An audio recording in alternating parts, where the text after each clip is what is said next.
નમસ્કાર વિદ્યાર્થી મિત્રો, આજે આપણે ધોરણ 11 માં ચેપ્ટર નંબર 5 માં લિલિએસી કુળ વિશે આપણે અભ્યાસ કરીશું.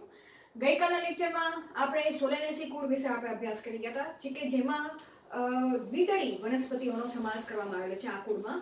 પરંતુ લિલિએસી કુળમાં બધી જ તે એકદળી વનસ્પતિને મૂકવામાં આવેલી છે.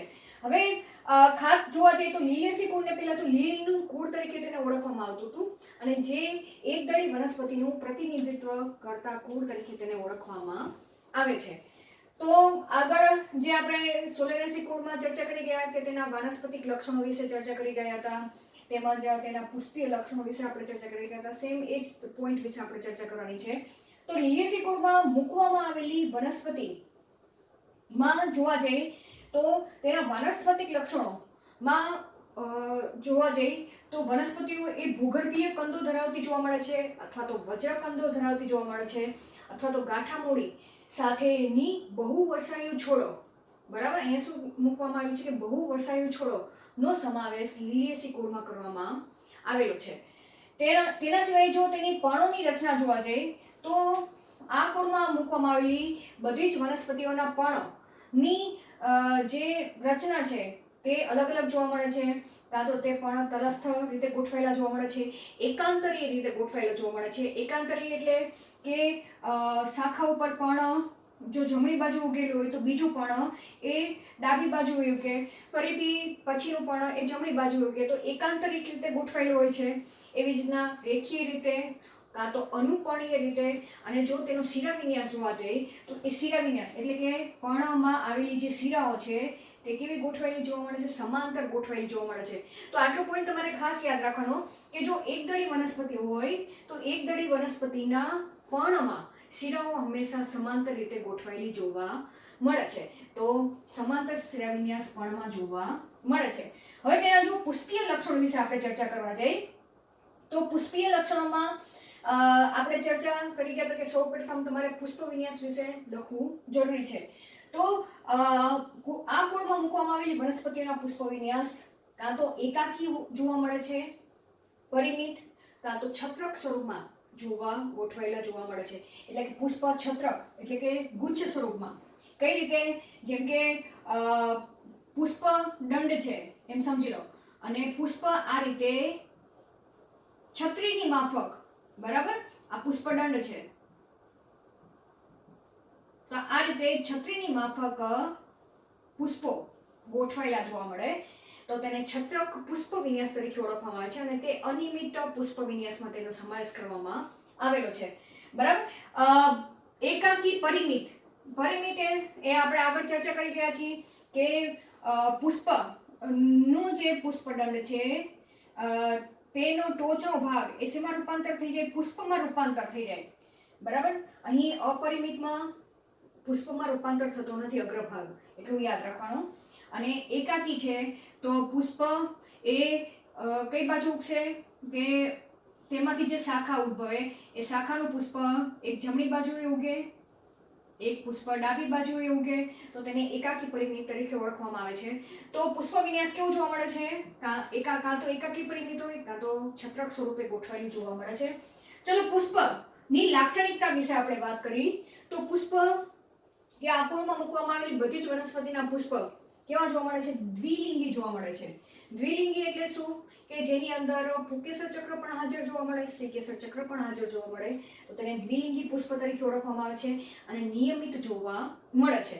બરાબર. હવે આની સાથે સાથે આપણે ચર્ચા કરી ગયા છીએ કે તમે જ્યારે પુષ્પના લક્ષણો વિશે લખો ત્યારે પુષ્પના બધા જ ચક્રોને તમારે તેનું પુષ્પસૂત્ર સાથે પણ બનાવતું જવાનું, અને તેની સાથે સાથે તેની પુષ્પાકૃતિ પણ તમારે તૈયાર કરવાની છે. તો અહીં આપણે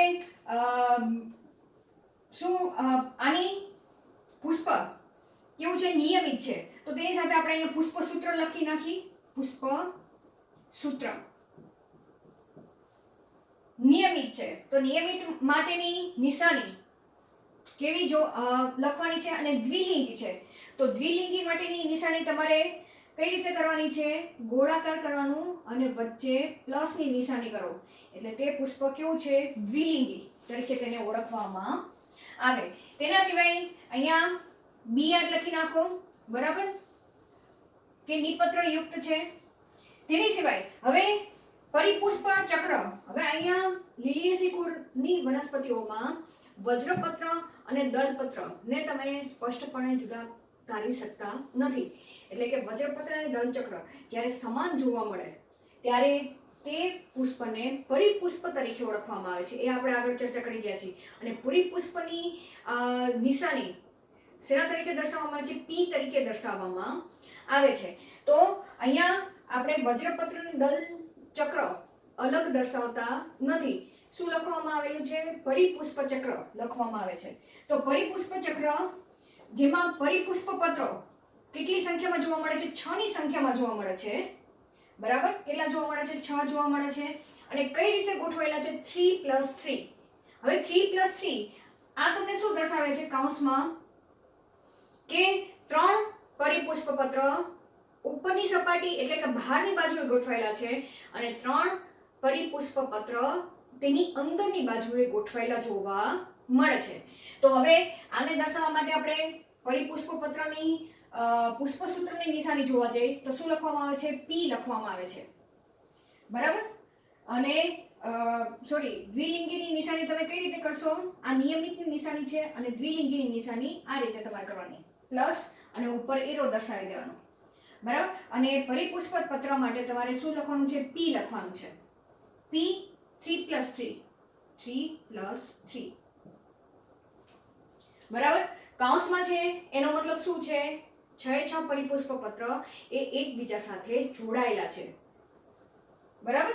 હવે વાત આવી કે પુષ્પમાં ચલો ઘણીવાર આ જે પરિપુષ્પ પત્ર છે એ એક સાથે ભેગા ગોઠવાયેલા જોવા મળે. એટલે કે 3+3 સ્વરૂપે નહીં પણ 6 પરિપુષ્પ પત્ર એકબીજા સાથે ગોઠવાયેલા જોવા મળે. કઈ રીતે? માનો કે આ તમારે દોરવાનું નથી પણ સમજવા માટે કે આ રીતે પરિપુષ્પ પત્ર 6 એક સાથે ગોઠવાયેલા હોય અને નલિકાકાર સ્વરૂપ ધારણ કરે, બરાબર.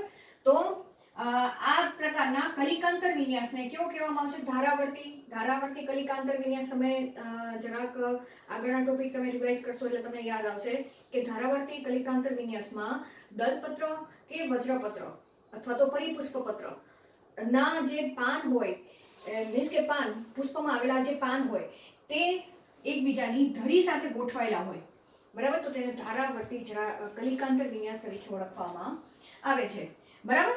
હવે પુંકેસર ચક્રની વાત આવી તો પુંકેસર ચક્ર પણ લીલિયેસી કુળની વનસ્પતિઓમાં ના પુષ્પમાં 6 ની સંખ્યામાં જોવા મળે છે અને તે પણ 6 ની સંખ્યામાં 6 એક સાથે ગોઠવાયેલા નથી ચક્રમાં. 3 પુંકેસર એ ઉપરની સપાટીએ ગોઠવાયેલા છે એટલે કે બહારની સપાટીએ, અને તેની અંદરની સપાટીએ પછીના 3 પુંકેસરો ગોઠવાયેલા જોવા મળે છે. પણ અહીંયા પણ તમે જોશો તો તેને આપણે કઈ રીતે કૌંસમાં દર્શાવવામાં આવેલું છે. તો હવે પુંકેસરને દર્શાવવા માટે તેની સંજ્ઞા આપણને ખબર છે. તેની સંજ્ઞા શું કહેવામાં આવશે? A તરીકે દર્શાવવામાં આવેલી છે, બરાબર. એ તો આપણને ખબર છે. પુંકેસર ચક્રને A તરીકે દર્શાવવામાં આવે છે અને તેની સાથે સાથે 3+3 તરીકે આપણે દર્શાવી છીએ, બરાબર. કે પુંકેસર કેટલા આવેલા છે? 6 ની સંખ્યામાં આવેલા છે અને 3+3 તરીકે ગોઠવાયેલા જોવા મળે છે. હવે અહીંયા આકૃતિમાં તમે આપણી જે NCERT બુકમાં થિયરીમાં તમને 3+3 કૌંસમાં લખેલું છે. કૌંસમાં લખેલું એનો મતલબ શું? કે પુંકેસરો એકબીજા સાથે જોડાયેલા છે, પરંતુ તેના જે પુષ્પસૂત્રમાં 3+3 કૌંસમાં દોરેલા નથી, બરાબર. અને જે પુષ્પાકૃતિ છે પુષ્પાકૃતિમાં પણ પુંકેસરો એકબીજા સાથે જોડાયેલા દર્શાવવામાં આવેલા નથી. તો તમારે 3+3 કૌંસની બહાર આ રીતે યાદ રાખવાના છે, બરાબર. 3+3. તેની સાથે જોવા જઈએ તો આ જે પુંકેસરો છે એ પુંકેસરો પરિપુષ્પ સાથે જોડાયેલા જોવા મળે છે, બરાબર. તો તે પુંકેસર ચક્રને શું કહેવામાં આવે છે? પરિપુષ્પ લગ્ન પુંકેસર તરીકે ઓળખવામાં આવે છે, બરાબર. તો અહીંયા શું લખશું? પરિપુષ્પ લગ્ન પુંકેસર જોવા મળે છે. હવે આની વ્યાખ્યા આપણે આગળ ચર્ચા કરી જ ગયા છીએ કે જો દલપત્ર સાથે પુકેસરો જોડાયેલા હોય તો તેને દલલગ્ન પુકેસર કહેવાય. બરાબર. સેમ એ રીતે પરિપુષ્પ પત્ર સાથે પુકેસર જોડાયેલા હોય તો તેને પરિપુષ્પ લગ્ન પુકેસર તરીકે ઓળખવામાં આવે છે. બરાબર. તો હવે એને પુષ્પસૂત્રમાં દર્શાવવું હોય તો કઈ રીતે દર્શાવશું કે પી અને એ ને તમે જોડી દો. તો આ રીતે નિશાની કરો એનો મતલબ શું કે તે પરિપુષ્પ અને પુકેસર એ બંને એકબીજા સાથે જોડાયેલા છે. તેથી આવા પુકેસરને પરિપુષ્પ લગ્ન પુકેસર તરીકે ઓળખવામાં આવે છે. યાદ રહી ગયું? હવે છેલ્લું બાકી રહી ગયું. પુષ્પમાં છેલ્લું ચક્ર કયું છે? શ્રીકેસર ચક્ર છે. શ્રીકેસર ચક્ર તો અહીં લીલિયેસી કુળની વનસ્પતિઓના પુષ્પમાં શ્રીકેસર કેટલા જોવા મળે છે? 3 જોવા મળે છે. એટલે કે 30 શ્રીકેસરી તરીકે તેને લખવામાં આવે છે. હવે 3 શ્રીકેસર એ એકબીજા સાથે જોડાયેલા હોય છે, છૂટા હોતા નથી. તેથી તેને કઈ રીતે લખવામાં આવશે? યુક્ત શ્રીકેસરી તરીકે લખવામાં આવે છે. તેમજ બીજાશય જોવા જઈએ તો બીજાશય ઉચ્ચસ્થ આવેલું જોવા મળે છે અને તેની અંદર કેવું ત્રિકોટરીય જોવા મળે છે. એટલે એટલું તમારે યાદ રાખવાનું કે 3 શ્રીકેસર છે તો બીજાશયની અંદર કોટરોની સંખ્યા કેટલી જોવા મળશે? 3 જોવા મળશે. બરાબર. એટલે ત્રિકોટરીય અને તેની અંદર જે અંડકોની ગોઠવણી એ અક્ષવર્તી જરાયુ વિન્યાસ તરીકે ગોઠવાયેલી જોવા મળે છે. એટલે અક્ષો કેન્દ્રમાં તરફ ગોઠવાયેલી જોવા મળે છે. તો અહીંયા યાદ રાખવાનું છે અક્ષવર્તી જરાયુ વિન્યાસ. તો હવે આપણે જે સ્ત્રીકેસરની જે સંખ્યા છે એ સ્ત્રીકેસરને આપણે પુષ્પસૂત્રમાં લખવું હોય તો સ્ત્રીકેસરનું સંજ્ઞા કઈ છે? જી છે. 3 સ્ત્રી શ્રીકેસરીય છે અને યુક્ત છે એટલે કૌંસની અંદર આપણે 3 આ રીતે લખશું. બરાબર. અને બીજાશય ઉચ્ચસ્થ દર્શાવેલું છે. ઉચ્ચસ્થ દર્શાવેલું હોય તો તમારે અંડરલાઈન ક્યાં કરવાની? નીચે કરવાની. આ રીતે. તો આ તમારું શું થઈ ગયું? પુષ્પસૂત્ર તૈયાર થઈ ગયું. તો તમે જ્યારે પુષ્પના લક્ષણો વિશે લખો ત્યારે તેની સાથે સાથે તમારે પુષ્પસૂત્ર પણ લખતું જવાનું. બરાબર. બીઆર એટલે કે નિપત્ર યુક્ત, કૌંસની અંદર પ્લસ નિશાની એટલે કે નિયમિત પુષ્પ છે. આ નિશાની તમને દ્વિલિંગી પુષ્પની દર્શાવવામાં આવેલી છે. P3+3 એ પરિપુષ્પ ચક્રની દર્શાવવામાં આવેલી છે. 6 ની સંખ્યામાં છે પણ 3+3 રીતે દર્શાવેલી છે. એ પુકેસરો દર્શાવેલા છે જે 6 ની સંખ્યામાં આવેલા છે પણ 3+3 રીતે ગોઠવાયેલા છે. જી એ શ્રીકેસર ચક્રનું દર્શાવેલું છે જે ત્રિશ્રીકેસરીય અને યુક્ત શ્રીકેસરને દર્શાવવા માટે કૌંસની અંદર તમારે 3 લખવાનું અને ઉચ્ચસ્થ બીજાશય દર્શાવવા માટે તમારે નીચે અંડરલાઈન કરો એટલે ઉચ્ચસ્થ બીજાશયની સ્થાન દર્શાવેલું છે. હવે આની આપણે પુષ્પાકૃતિ તૈયાર કરી. પુષ્પાકૃતિ તમારે પુષ્પસૂત્ર ઉપરથી તૈયાર કરવાની છે. કઈ રીતે? ચલો આને તમારે પુષ્પમાં કેટલા ચક્ર આવેલા છે? 4 ચક્ર જ આવેલા છે. બરાબર. દલ ચક્ર, વજ્ર ચક્ર, પુકેસર ચક્ર અને શ્રીકેસર ચક્ર. પણ લીલિયેસી કુળની વનસ્પતિના પુષ્પમાં તો દલ ચક્ર અને વજ્ર ચક્ર કેવા જોવા મળે છે? સરખા જ જોવા મળે છે. તેથી તેને આપણે શું નામ આપ્યું છે? પરિપુષ્પ પત્ર નામ આપેલું છે. તો હવે પરિપુષ્પ પત્ર આપણે અહીંયાથી દર્શાવવાનું છે. આટલા ભાગ દર્શાવવાના છે. શેમાં? પુષ્પાકૃતિમાં. પુષ્પાકૃતિ. બરાબર. હવે પુષ્પાકૃતિમાં તમારે પેલા પરિપુષ્પ પત્ર ચક્ર દર્શાવવાનું છે. બરાબર. આ ચક્ર દર્શાવવાનું છે. કેવા છે? 3+3 માં. તો સૌથી પહેલા તમે આ રીતે 3 ચક્ર કરી નાખો. બરાબર. 3 પત્ર કરી નાખો. પરિપુષ્પ પત્ર આ રીતે. તેને અલગથી તમારે દર્શાવવું હોય તો આ રીતે દર્શાવી દો એટલે તમે અલગથી દર્શાવી શકો, બીજાથી જુદા તારવી શકો. આ 3 બહારની બાજુએ દર્શાવ્યા. હવે 3 તમે અંદરની બાજુએ દર્શાવો આ રીતે.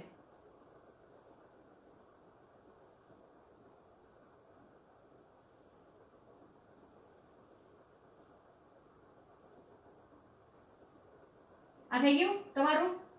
આ શું છે? પરિપુષ્પ પત્ર દર્શાવ્યા છે આપણે. બરાબર. આટલો પોઈન્ટ, આટલો ભાગ થઈ ગયો. હવે તમે પુકેસર ચક્ર દર્શાવો. પુકેસર ચક્ર કેટલા છે? 6 છે. 3+3 તો 3 તમે અહીંયાથી દર્શાવો. આ રીતે. હવે પુંકેસરને મેં આ રીતે દર્શાવ્યું, બરાબર.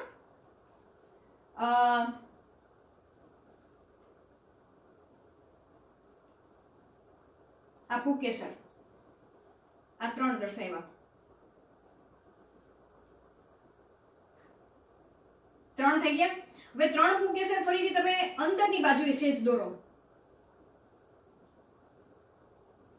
એ તમે અહીંયા જે બીજા હતા ત્યાંથી તમે આ રીતે દોરી નાખો. આ પુંકેસર દોરાઈ ગયા. સેજ આડી દોરાણી છે પણ તમારે સીધી દોરવાનો પ્રયત્ન કરવાનો, બરાબર. અહીંયા પરિપુષ્પ ચક્ર કેવા છે? જોડાયેલા છે, કૌંસમાં દોરેલા છે, બરાબર. એટલે એક પોઈન્ટ રહી ગયો. તમારે જોડાયેલા કરવું હોય તો તમે અહીંયા જોડી દો. આ બધા પરિપુષ્પને એકબીજા સાથે જોડી દો, કૌંસમાં કરેલું છે એટલે. થઈ ગયું, બરાબર. શેષ ત્રાસી છે, બરાબર, પણ સમજી લેજો આ રીતે. તો દેખાય છે કે 3 પરિપુષ્પ પત્ર બહારની બાજુએ દોરેલા છે. આ હું ચક્ર આ રીતે દોરું છું સાઈડમાં, બરાબર. દેખાય છે બહારની બાજુએ 3 પરિપુષ્પ પત્ર આ રીતે અંદરની બાજુએ દોરેલા છે, બરાબર. પુંકેસર ચક્ર 3 બહારની બાજુએ સેજ દોરેલા છે. આ બહારની બાજુએ દોરેલા છે, આ 3 અંદરની બાજુએ દોરેલા છે, બરાબર. એટલે હું તમને તમારે સમજી લેવાનું. પણ જો અહીંયા પુંકેસરો એકબીજા સાથે જોડાયેલા દર્શાવેલા નથી, કારણ કે આપણે અહીંયા કૌંસમાં નથી લખેલું એટલે નહીં જોડવાના, બરાબર. હવે શ્રીકેસર કેટલા છે? શ્રીકેસર 3 છે, બરાબર. પણ 3 શ્રીકેસર કેવા છે? જોડાયેલા છે. તો તમારે કઈ રીતે કરવાનું? આ બ્લુ પેનથી દર્શાવું છું. આ એક શ્રીકેસર, આ બીજું શ્રીકેસર અને આ ત્રીજું શ્રીકેસર, બરાબર. અને અંડકો અહીંયા અક્ષ પરથી ગોઠવાયેલા છે, બરાબર. આ અંડકો દર્શાવી દો. તો 3 શ્રીકેસર એ થઈ ગયું. તો આ તમારી પુષ્પાકૃતિ તમારે પુષ્પસૂત્ર ઉપરથી દોરવાની છે.